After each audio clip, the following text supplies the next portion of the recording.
ఈరోజు నేను 'రుద్రవీణ' సినిమా చూశానండి.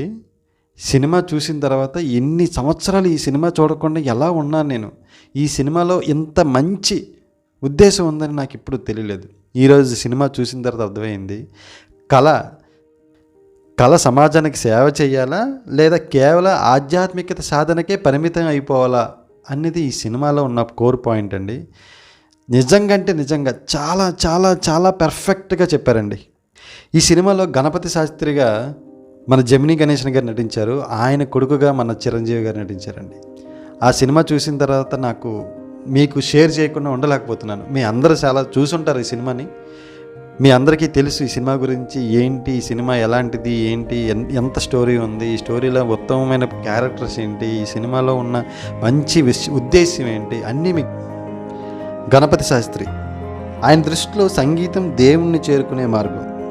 సూర్యం అతని కొడుకు ఆయన దృష్టిలో బాధపడుతున్న మనిషిని ఆదుకోవడమే నిజమైన సేవ. సూర్యం అంటాడు, ఆకలితో ఉన్న మనిషి ముందు భజనలు పాడడం కంటే అతనికి అన్నం పెట్టడమే నిజమైన భక్తి. తండ్రి సాంప్రదాయాన్ని కాపాడాలనుకుంటాడు, కొడుకు సమాజాన్ని మార్చాలనుకుంటాడు. తండ్రి కళను దేవాలయంలో ఉంచాలనుకుంటాడు, కొడుకు కళను ప్రజల జీవితాల్లోకి తీసుకురావాలనుకుంటాడు. అది ఈ సినిమాలో ఉన్న ఉత్తమమైన మంచి అయిన అసలైన కోర్ పాయింట్.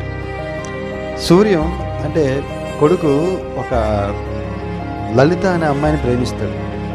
ఆ అమ్మాయి ప్రేమించడం వెనక ఒక కారణం కూడా ఉంది. కుల వివక్షను వ్యతిరేకంగా తిరుగుబాటు చేయడం, మనిషి విలువ జన్మతో కాదు గుణంతో నిర్ణయించబడుతుందని చెప్పడం, సమాజంలో సమానత్వానికి ప్రతీకగా నిలవడం. అది ఆయన ఉద్దేశం. ఒక వ్యక్తి సంకల్పం వేల మంది జీవితాలను మార్చగలదనే ఉద్దేశంతో సూర్యం గ్రామాన్ని మార్చడానికి కారణం. మద్యపానం, నేరాలు, నిరక్షరాస్యత బాధపడుతున్న గ్రామాన్ని ఆదర్శ గ్రామంగా మార్చడానికి, వ్యక్తిగత మార్పు నుండి సామాజిక విప్లవం వరకు ప్రయాణం చేయడానికి ఈ సినిమా ఉంది. చివరికి గణపతి శాస్త్రి గ్రహించింది ఏంటంటే, దేవుణ్ణి సంగీతంలో మాత్రమే కాదు ప్రతి మనిషిలో చూడగలగడం నిజమైన ఆధ్యాత్మికత.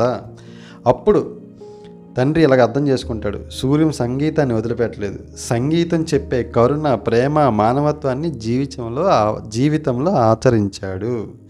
మానవ సేవే మాధవ సేవ అని గుర్తించాడు. కళ, భక్తి, జ్ఞానం అన్నీ చివరికి మనిషి జీవితాన్ని మెరుగుపరచడానికే ఉన్నాయని ఈ సినిమా అంతిమ లక్ష్యం, అంతిమ ఉద్దేశం కూడా. ఒక్కసారి మీరు కూడా ఈ సినిమాని చాలా టైం ఉంటే చూడండి, మీలో చాలా మార్పు వస్తుంది. అంటే మార్పు లేదని కాదు, ఒక్కసారి మీ మనసు తలుపు తడుతుందని నా ఉద్దేశం. జై హింద్.